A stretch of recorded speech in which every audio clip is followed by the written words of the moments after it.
नमस्कार दोस्तों, स्वागत है आपका अपने YouTube channel GK Mukesh Lochab में। मैं मुकेश लोचब आप सभी का हार्दिक स्वागत करता हूं। दोस्तों, अगर आप इस चैनल पर नए हो तो चैनल को सबसे पहले सब्सक्राइब करें। इसके अलावा बेल आइकन को दबाएं ताकि जो भी नया वीडियो है वो आपके पास सबसे पहले आ सके। इसके अलावा मैं बात करूं दोस्तों, अब तक मैंने 10-15 वीडियो डाल दिए हैं अपने YouTube चैनल पर। अगर नए हो तो वो पुराने वीडियो भी जरूर है देखना। बात हम कर रहे थे दोस्तों एक टॉपिक का नाम है हस्तकला। राजस्थान की हस्तकला, हाथों से जो भी चीजें बनती है, कलात्मक वस्तुएं बनती है दोस्तों, उसे ही हस्तकला कहा जाता है। और इसके बारे में कुछ चीज अब जानकारी है वो हम ले चुके हैं, चाहे शरीर के अंगों पर बनने वाली हो या फिर कपड़े पर बनने वाली हो, कागज पर बनने वाली हस्तकला हो, लकड़ी से बनने वाली जो हस्तकला हो, ऐसी कई कलाएं हम दोस्तों पढ़ चुके हैं। आज राजस्थान की जो अलग अलग स्थानों की जो प्रसिद्ध कलाएं हैं, अन्य हस्तकला नाम से हम पढ़ लेते हैं दोस्तों। तो राजस्थान की कुछ अन्य हस्तकला पढ़ते हैं दोस्तों। अन्य हस्तकला में मैं बात करूं तो एक प्रसिद्ध कला है दोस्तों राजस्थान की, उस कला का नाम है ब्लू पोट्री। इससे सर्वाधिक क्वेश्चन पूछे जाते हैं एग्जामों में, तो थोड़ा सा ध्यान देना इस टॉपिक के बारे में। और ये जो आज जो चीज पढ़ाऊंगा उसका ध्यान देना। ब्लू पोट्री का क्या मतलब है दोस्तों? ब्लू पोट्री का मतलब है कि बर्तनों पर आकर्षण चित्रकारी। चीनी मिट्टी के जितने भी बर्तन आते हैं उन पर आपने देखा होगा, चाय पीने वाला जो कोप होता है, कप जो होता है, उस पर चित्र बने होते हैं। वही चित्र तो ब्लू पोट्री है कि चीनी मिट्टी के बर्तनों पर आकर्षण चित्रकारी क्या कहलाती है दोस्तों? ब्लू पोट्री कहलाती है। और ब्लू पोट्री राजस्थान में प्रसिद्ध है, जयपुर की। ब्लू पोट्री कहां की प्रसिद्ध है दोस्तों? जयपुर की। चीनी मिट्टी के बर्तनों पर आकर्षण चित्रकारी ही ब्लू पोट्री कहलाती है। ब्लू पोट्री राजस्थान में जयपुर की प्रसिद्ध है। मूलतः ये जो कला है ये पर्सिया ईरान की है। भारत में जो ये कला है ये अकबर के काल में लाहौर आई थी, और लाहौर से ये कला लाहौर से ये कला कहां आई दोस्तों? जयपुर। और जयपुर ये कला आई थी दोस्तों मान सिंह के काल में। जयपुर के शासक थे अकबर के समकालीन मान सिंह, उनके काल में जयपुर आई थी कौन सी कला दोस्तों? Blue pottery. ब्लू पोट्री का स्वर्ण काल की मैं बात करूं तो जयपुर का शासक था राम सिंह। राम सिंह के काल को कहा जाता है दोस्तों ब्लू पोट्री का स्वर्ण काल। तो ब्लू पोट्री जयपुर की प्रसिद्ध है। मूलतः ये कला कहां की है दोस्तों? पर्सिया ईरान की ये कला है। और लाहौर से इस कला को जयपुर लाया गया था दोस्तों, किसके द्वारा? मान सिंह के द्वारा। और ब्लू पोट्री का जो स्वर्ण काल है वो काल किसके काल को कहा जाता है दोस्तों? राम सिंह के काल को कहा जाता है। अब मैं बात करूं दोस्तों ब्लू पोट्री का जादूगर। ब्लू पोट्री का जादूगर, ब्लू पोट्री का जादूगर है दोस्तों, वो कहा जाता है करपाल सिंह शेखावत को। ब्लू पोट्री का जादूगर किसे कहा जाता है दोस्तों? करपाल सिंह शेखावत को ब्लू पोट्री का जादूगर कहा जाता है। बात करूं मैं इनके जन्म की, तो इनका जन्म 1922 ईस्वी में महू गांव है दोस्तों सीकर का।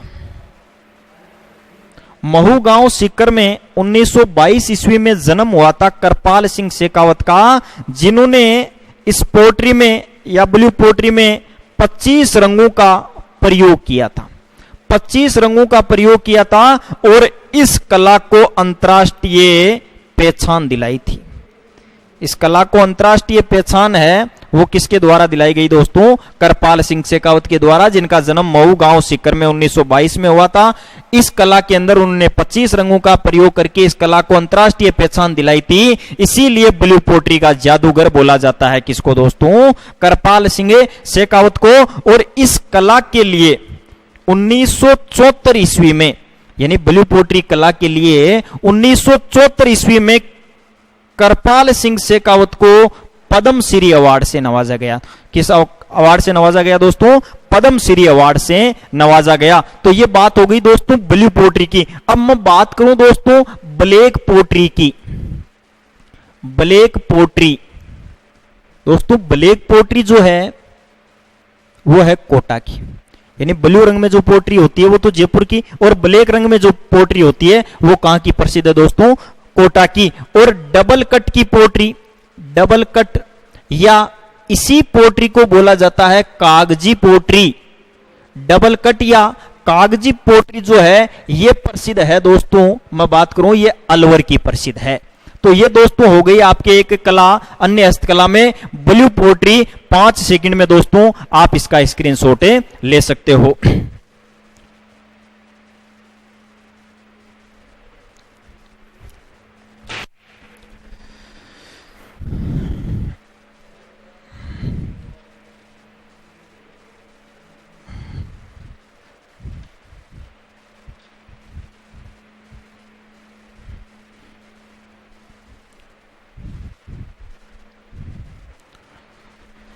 दोस्तों आगे मैं बात करूं तो अगली एक कला है राजस्थान में, कला का नाम है थेवा कला।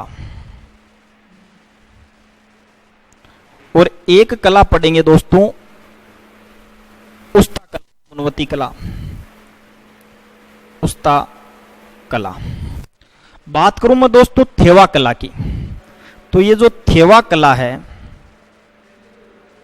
इसका मतलब है बेल्जियम एक देश है, बेल्जियम के रंगीन कांच पर स्वर्णिम नक्काशी वही चीज कहलाती है तो थेवा कला। बेल्जियम के रंगीन कांच पर सोने की सूक्ष्म जो जड़ाई होती है उसी कला को दोस्तों कहा जाता है थेवा कला। और बात करूं मैं थेवा कला की, तो थेवा कला दोस्तों प्रसिद्ध है प्रतापगढ़ की। कई बार इससे भी क्वेश्चन पूछे गए हैं, सीधा सा क्वेश्चन पूछ लिया जाता है। एक तो क्वेश्चन पूछ लिया जाता है कि बेल्जियम के रंगीन कांच पर सोने की सूक्ष्म जड़ाई कौन सी कला कहलाती है, तो वो कला कहलाती है दोस्तों थेवा कला। और सीधा सा कई बार एग्जाम में पूछा गया क्वेश्चन है कि थेवा कला कहां की प्रसिद्ध है, तो थेवा कला प्रसिद्ध है दोस्तों प्रतापगढ़ की। और केवल एक ही परिवार ये कार्य कर रहा है, नाथूराम सोनी का। थेवा कला का जो कार्य है वो नाथूराम सोनी का परिवार, ये ज्यादा विकसित नहीं है ये जो थेवा कला है, क्योंकि ये जो नाथूराम सोनी का परिवार है ये इस कला के बारे में किसी को भी जानकारी नहीं देते हैं। कहा जाता है कि ये परिवार वाले जो घर में महिला सदस्य हैं, घर में जितनी भी लुगाइयां हैं, बन ई कला के बारे में बिल्कुल भी जानकारी को नहीं। ये न तो अपनी पत्नी को वह न अपनी बेटी को इस कला के बारे में बताते, क्योंकि ध्यान है पत्नी ने बतायूं, लुगाई ने बतायूं, लुगाई करे न करे लड़ फेरण जार के दे के यान किसी कला है और ई कलाड़ो काम थे भी कर बोकरो, तो लुगाई ने कौन बतावे और बेटी ने भी कौन बतावे, क्योंकि बेटी ने बतायूं तो बेटी ससुराल में बता दे सा ई वजह ए कोई ने ही कौन बतावे। तो इस कला का जो कार्य है वो नाथूराम सोनी का परिवार ही कर रहा है और आगे कई सालों से ये कार्य किया जा रहा है नाथूराम सोनी के परिवार से। तो 2-3 बातें ध्यान रखना है। और इस कला के लिए इस परिवार को कई बार राष्ट्रपति द्वारा पुरस्कार दिया गया है। तो एक तो थेवा कला होती है बेल्जियम के रंगीन कांच पर सोने की सूक्ष्म जड़ाई जो है वही चीज कहलाती है थेवा कला। और इस कला का जो ये कला है ये प्रसिद्ध है कहां की दोस्तों, प्रतापगढ़। और प्रतापगढ़ में इस कला का जो कार्य है वो कार्य किसके द्वारा किया जा रहा है दोस्तों, ये कार्य किया जा रहा है नाथूराम सोनी के परिवार के द्वारा ये कार्य किया जा रहा है। बात करूं दोस्तों अगली कला की, अगली कला है उस्ता कला। उस्ता कला क्या होती है, ये उस्ता जाति है दोस्तों। इसी कला को मुनवती कला भी कहा जाता है, मुनवती कला। उस्ता कला का मतलब क्या है दोस्तों, ध्यान देना। ऊंट की खाल पर नक्काशी, ऊंट की खाल पर सोने की नक्काशी या ऊंट की खाल पर जो नक्काशी की जाती है उसी कला को दोस्तों बोला जाता है उस्ता कला बोला जाता है। और उस्ता कला दोस्तों प्रसिद्ध है बीकानेर की। उस्ता कला कहां की प्रसिद्ध है दोस्तों? बीकानेर की है वो उस्ता कला प्रसिद्ध है। वापिस ध्यान देना, उस्ता कला या मुनवती कला, ऊंट की खाल पर सोने की नक्काशी या ऊंट की खाल पर जो नक्काशी है उसी को ही उस्ता कला कहा जाता है। उस्ता कला कहां की प्रसिद्ध है दोस्तों? बीकानेर की उस्ता कला प्रसिद्ध है। और इस कला के लिए स्वर्गीय हिसामुद्दीन को पद्मश्री अवार्ड से नवाजा गया। तीन बातें ध्यान रखना है, ऊंट की खाल पर सोने की नक्काशी ही उस्ता कला या मुनवती कला कहलाती है। यह कला बीकानेर की प्रसिद्ध है। इस कला के लिए स्वर्गीय हिसामुद्दीन को किस अवार्ड से नवाजा गया है दोस्तों? पद्मश्री अवार्ड से नवाजा गया है। और एक ट्रेनिंग से गया है इस कला के लिए, बीकानेर के अंदर है उस्ता सेंटर। ये ट्रेनिंग सेंटर है, ये उस्ता कला के लिए है, वो नई दिल्ली के सहयोग से खोला गया। नई दिल्ली में एक विभाग है, उसके द्वारा राजस्थान में उस्ता कला के लिए एक खोला गया है उस्ता केमल ट्रेनिंग सेंटर। और बात करूं मैं दोस्तों उस्ता कला की, तो उस्ता कला भी लाहौर से आई है। उस्ता कला जो लाहौर से आई है, ये लाहौर से उस्ता कला था दोस्तों बीकानेर का शासक राय सिंह। यह भी अकबर के समकालीन एक शासक था बीकानेर का। राय सिंह लाहौर से उस्ता को लेकर आया था, उस्ता जाति के लोगों को लेकर आया था। और वही इस कला के निपुण कारीगर है। और उनमें एक व्यक्ति जिसका नाम स्वर्गीय हिसामुद्दीन है, उसको इस कला के लिए पद्मश्री अवार्ड से नवाजा गया है दोस्तों। एक कला ब्लू पोट्री पढ़ ली और दो कला हमने पढ़ ली है दोस्तों, थेवा कला और उस्ता कला। 5 सेकंड में इनका स्क्रीनशॉट ले लो दोस्तों।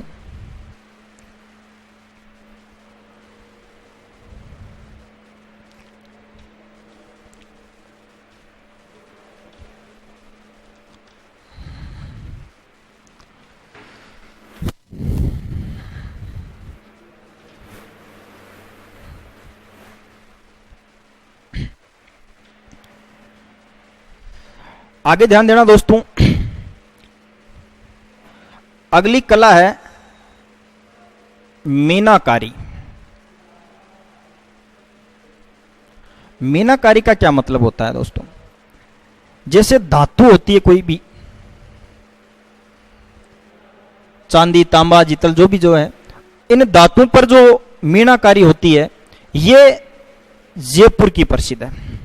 मीनाकारी कहां की प्रसिद्ध है? जयपुर की प्रसिद्ध है।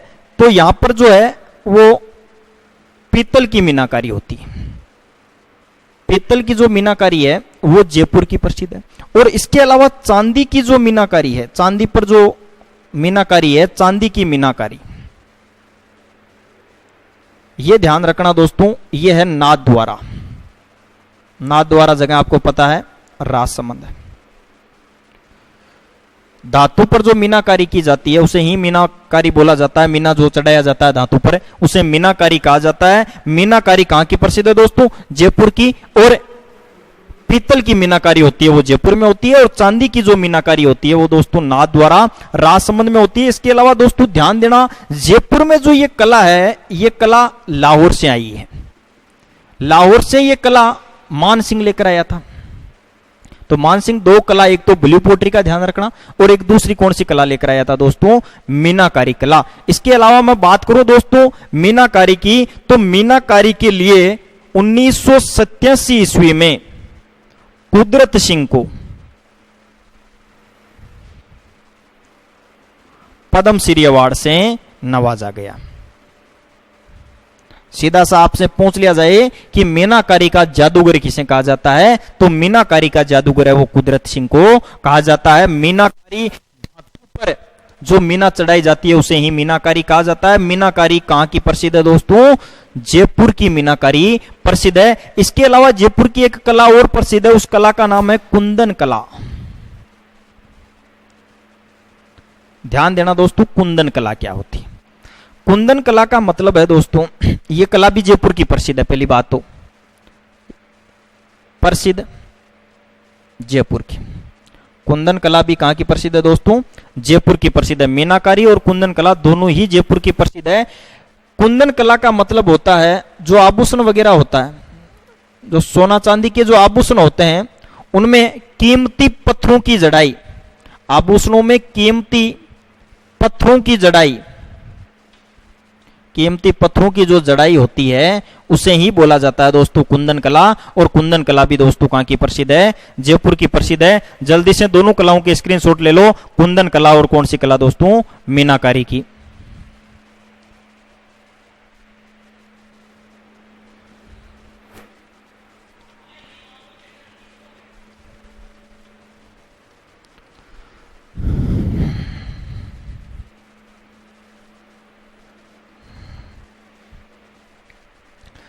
आगे ध्यान देना दोस्तों, अगली कला की मैं बात करूं तो अगली कला है बादला। बादले या बादला। बादला क्या होता है दोस्तों? जिंक या जस्ते के मटके या बोतलें बोलते हैं।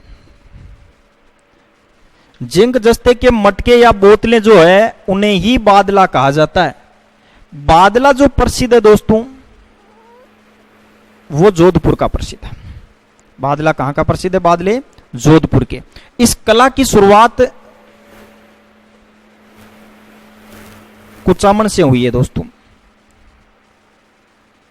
कुचामन सिटी के कुम्हारों ने इसकी शुरुआत की है और बाद में ये कुम्हार जोधपुर चले गए थे और वर्तमान में ये जो कला है ये कहां की प्रसिद्ध है दोस्तों? जोधपुर की। जस्ते के मटके या जो बोतलें होती है उसे ही बादले कहा जाता है, बादला कहा जाता है। और बादला कहां का प्रसिद्ध है? जोधपुर का। इसकी शुरुआत है वो कुचामन सिटी के कुम्हारों द्वारा की गई है। इसके अलावा मैं बात करूं दोस्तों, अगली कला है मोणक। मोण या मोणक, ये ध्यान देना दोस्तों, ये होते हैं मिट्टी के मटके।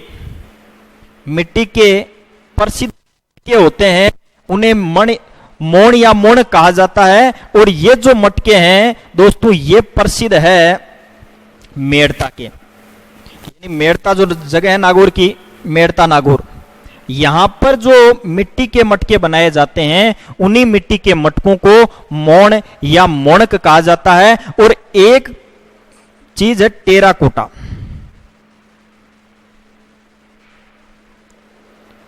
टेराकोटा का मतलब है दोस्तों, टेरिकोटा या टेराकोटा, इसका मतलब है दोस्तों जो गीली मिट्टी होती है, मिट्टी के बर्तन या मिट्टी से, गीली मिट्टी से पशु पक्षी जो बनाए जाते हैं उसे ही टेराकोटा कहा जाता है। और मिट्टी के बर्तनों के लिए प्रसिद्ध स्थान, मिट्टी के बर्तनों के लिए राजस्थान में जो प्रसिद्ध स्थान है वो जगह है दोस्तों मोलेला। मोलेला जगह है दोस्तों राजसमंद की। तो 2-3 कलाएं और हो गई, बादला, मोण या मोणक और टेरा कोटा पद्धति। ये 3 हस्तकलाएं और हो गई है, इनके भी आप दोस्तों स्क्रीनशॉट ले सकते हो।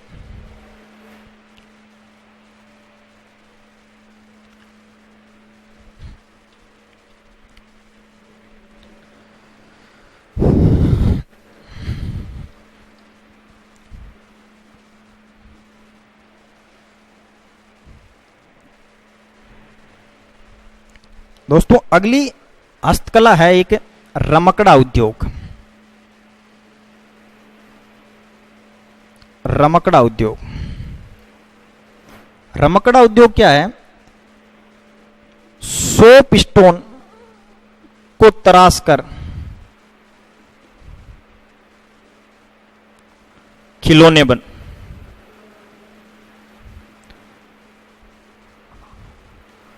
सोप स्टोन पत्थर को तराश कर जो खिलौने बनाए जाते हैं पत्थरों से, उसे ही रमकड़ा उद्योग कहा जाता है दोस्तों।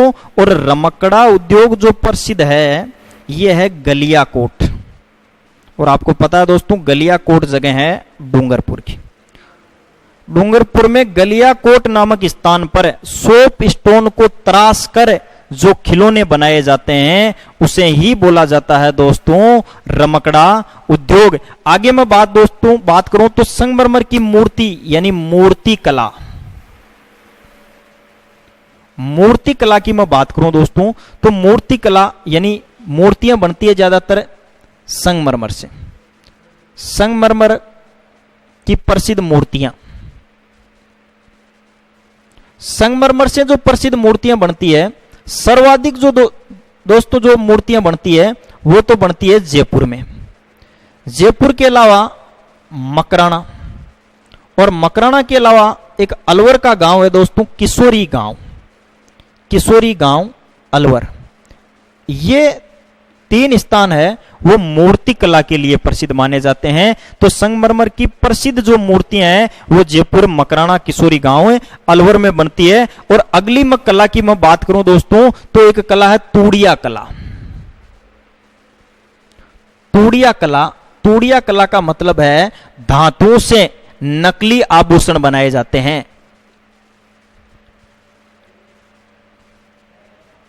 नकली आभूषण बनाने की जो कला है दोस्तों वही कला क्या कहलाती है, तोड़िया कला कहलाती है। और बात करूं मैं दोस्तों तोड़िया कला की तो तोड़िया जो कला है ये धौलपुर की प्रसिद्ध है। तोड़िया कला कहां की प्रसिद्ध है दोस्तों, धौलपुर की प्रसिद्ध है। तो 3 कलाएं हो गई दोस्तों, रमकड़ा उद्योग गलियाकोट डूंगरपुर, मूर्ति कला वो जयपुर की प्रसिद्ध है और तोड़िया कला वो धौलपुर की प्रसिद्ध है। जल्दी से इनका स्क्रीनशॉट ले लीजिए दोस्तों।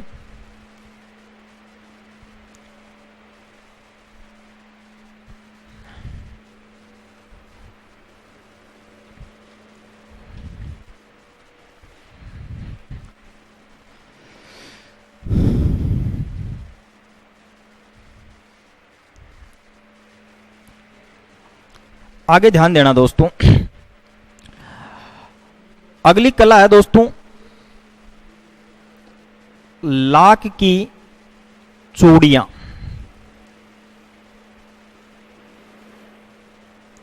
लाख की चूड़ियों की मैं बात करूं दोस्तों तो जो ये लाख की चूड़ियां हैं इन्हें मोकड़ी कहा जाता है, इन्हें मोकड़ी कहा जाता है। आपसे सीधा सा पूछ लिया जाए कि लाख की चूड़ियों को क्या कहा जाता है तो क्या कहा जाता है दोस्तों, मोकड़ी कहा जाता है। और लाख की जो चूड़ियां हैं, इन लाख की चूड़ियों को बनाने वाला जो व्यक्ति होता है, जो इनका निर्माण करने वाला जो व्यक्ति होता है उसे लखारा या मणिहारा कहा जाता है।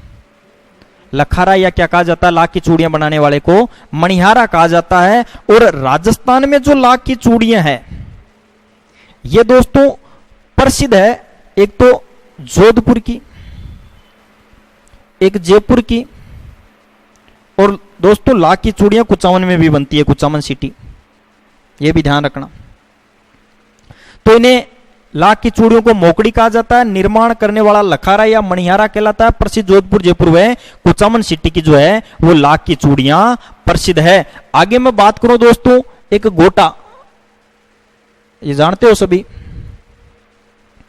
गोटे की मैं बात करूं दोस्तों तो सबसे पहले तो ध्यान देना गोटा के प्रकार।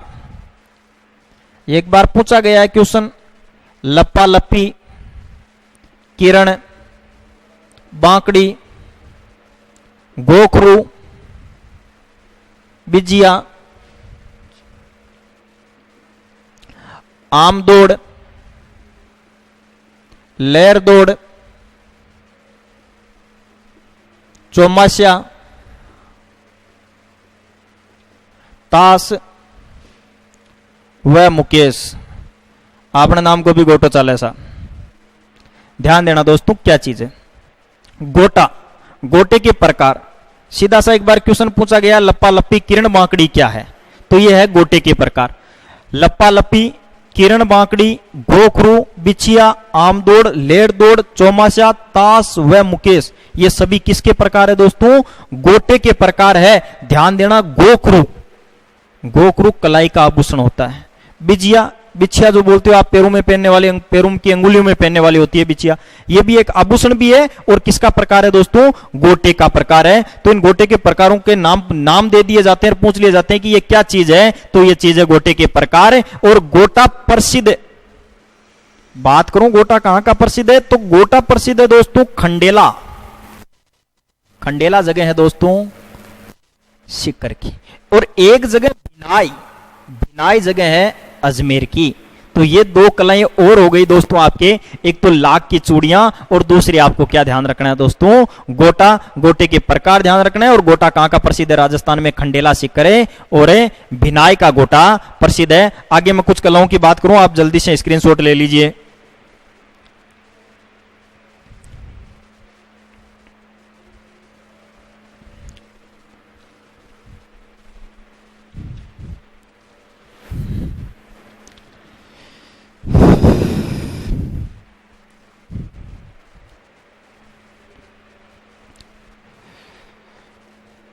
अगली कला है दोस्तों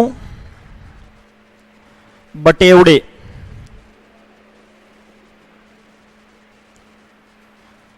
बटेवड़े बात करूं दोस्तों मैं बटेवड़ों की, तो गोबर के जो उपले होते हैं, नहीं समझे ना, थेपड़ी होती है, मारवाड़ी भाषा में बोलूं तो थेपड़ी ने वर्षाओं बचावा वास्ते बिन इकट्ठी करे आयताकार आकृति में, आयताकार वर्गाकार गोल कैसे भी करके उनको इकट्ठा किया जाता है और पुनः उन्हें गोबर से लीप दिया जाता है। वही चीज क्या कहलाती है दोस्तों, बटेवड़े कहलाते हैं। वापस ध्यान देना, गोबर के जो उपले होते हैं उनको आयताकार आकृति में इकट्ठा करके पुनः गोबर से लीप दिया जाता है वर्षा से बचाने के लिए, वही बटेवड़े कहलाते हैं। और आप वाली भाषा में बोला तो पिराउंडो बोलिया कर, आप मारवाड़ी के मां जगह ने पिराउंडो बोले, बाई कला का ही है दोस्तों, बटेवड़े कहलाते हैं। अगली कला है व्हील। व्हील की मैं बात करूं दोस्तों, तो व्हील क्या चीज है, देखा होगा आपने गांव के अंदर,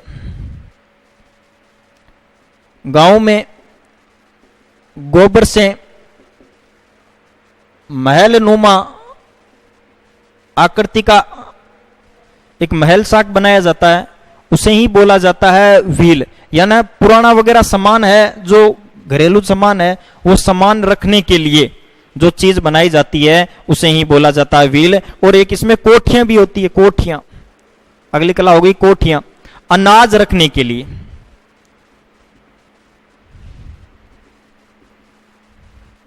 अनाज रखने के लिए जो मिट्टी के पात्र बनाए जाते हैं उन्हें तो बोला जाता है कोठियां। और घरेलू सामान रखने के लिए जो एक महल नुमा आकृति बनाई जाती है गांव में, उसे क्या कहा जाता है दोस्तों, व्हील कहा जाता है। अगला है घोड़ा बावसी। घोड़ा बावसी का मतलब है दोस्तों मिट्टी के कलात्मक घोड़े। और ये जो है ये सहरिया, गरासिया व भीलों द्वारा सर्वाधिक बनाए जाते हैं। और कहा जाता है कि जब इनकी मनोती पूर्ण होती है तो ये इनका निर्माण करके इनकी पूजा करते हैं। वापस ध्यान देना दोस्तों एक बार, बटेवड़े गोबर के उपलों को वर्षा से बचाने के लिए जो एक गोबर से लीपकर आयताकार आकृति में जो बनाया जाता है उसे बटेवड़े कहा जाता है। गांव में गोबर से महलनुमा जो आकृति बनाई जाती है उसे व्हील कहा जाता है। और अनाज रखने के लिए जो मिट्टी का पात्र बनाया जाता है उसे कोठियां कहा जाता है। और घोड़ा बावसी का मतलब है दोस्तों कलात्मक जो मिट्टी के घोड़े बनाए जाते हैं उन्हें घोड़ा बावसी कहा जाता है। शेर या ग्रासिया व भीलों में जब मनोती पूर्ण होती है तो घोड़ा बावसी का निर्माण करके ये उसकी पूजा करते हैं। जल्दी से इनका भी स्क्रीनशॉट ले लीजिए दोस्तों।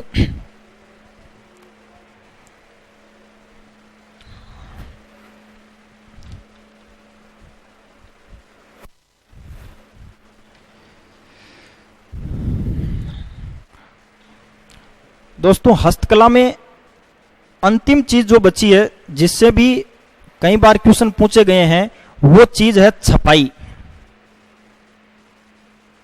5-6 छपाई मैं बता रहा हूं आपको, थोड़ा सा ध्यान देना इन पर। सबसे पहले तो मैं बात करूं दोस्तों एक प्रिंट है अजरक प्रिंट, एक प्रिंट है मलिर प्रिंट, एक प्रिंट ध्यान देना दोस्तों जाजम प्रिंट, एक प्रिंट है दाबू प्रिंट, आगे मैं बात करूं तो एक प्रिंट है सांगानेरी प्रिंट, और एक प्रिंट ध्यान देना दोस्तों बगरू प्रिंट। ये जो 6 प्रिंट है, छपाई है, इनसे भी क्वेश्चन पूछ लिए जाते हैं, नाम देकर जगह पूछ ली जाती है कि ये प्रिंट कहां की प्रसिद्ध है।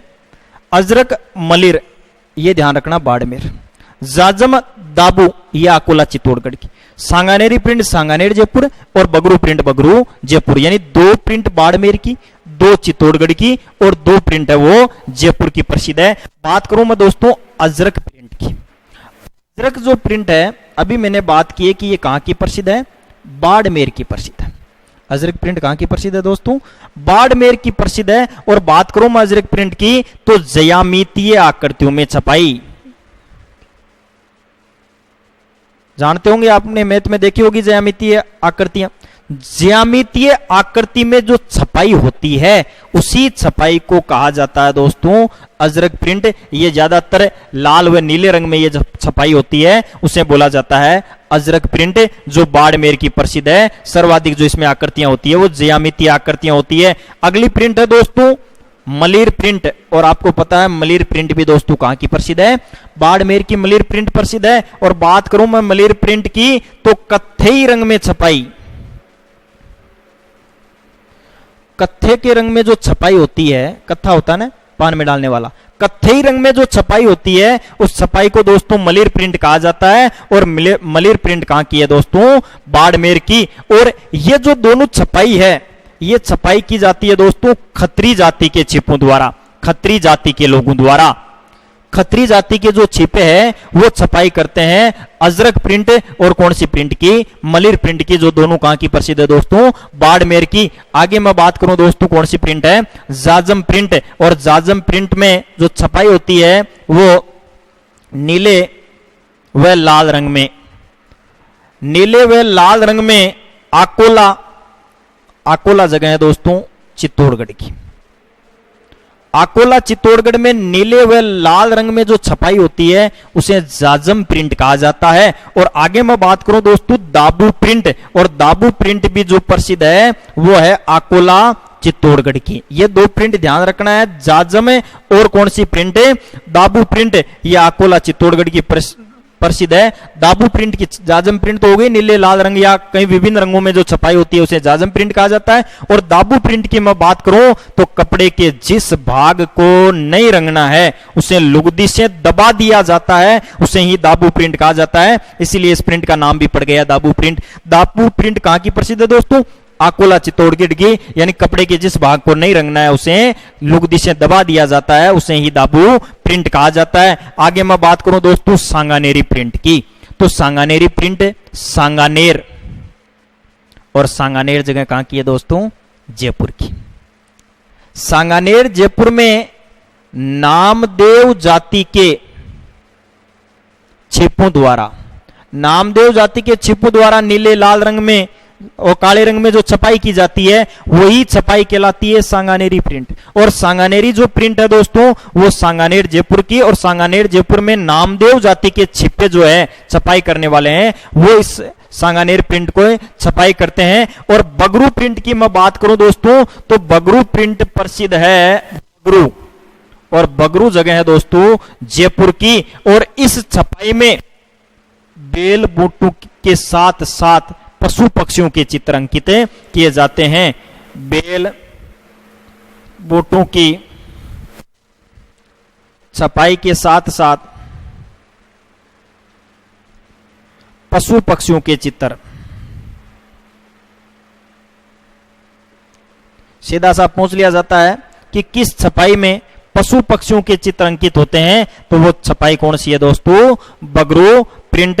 ये हो गई आपके 6 जो आपके छपाइयां हैं जो राजस्थान की प्रसिद्ध है। और आपका जो टॉपिक है अन्य हस्तकला वाला वो टॉपिक आपका आज कंप्लीट हो गया। हस्तकला का जितना भी जो भी जानकारी थी वो मैंने आपको कंप्लीट दे दी। आप इसका स्क्रीनशॉट ले लीजिए दोस्तों।